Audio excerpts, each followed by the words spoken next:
আজকে একটা ভিডিও দেখলাম যে পলক সাহেব বলছে যে প্রবাসীরা যেন দেশে টাকা পাঠায়।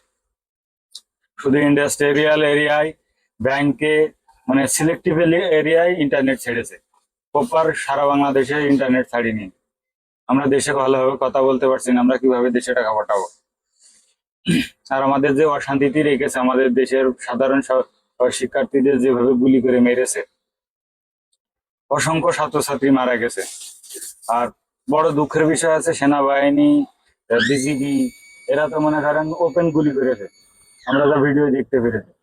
কিন্তু আগে জানতাম যে শুধু পুলিশ আর র্যাব গুলি করতে, কিন্তু এইভাবে যে তোমার আর্মি গুলি করতে পারে আমরা জীবনেও ভাবিনি। আমরা সেনাবাহিনীকে অনেক ভালোবাসতাম, বিজিবি কে ভালোবাসতাম, কিন্তু এই দুটো বাহিনী আমাদের আশা ভরসার জায়গা থেকে পুরোপুরি উত্তীর্ণ হতে পারেনি।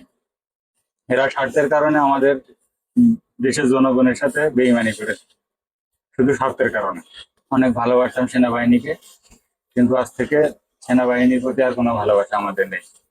আমাদের বাসা সেনা ক্যান্টনমেন্টের পাশে ঠিকই, এই কারণে আমি সেনাবাহিনীকে অনেক ভালোবাসতাম, কারণ পাশে থেকে দেখেছি সেনাবাহিনীর জীবনযাপন। এই কারণে অনেক ভালো লাগতো তাদেরকে।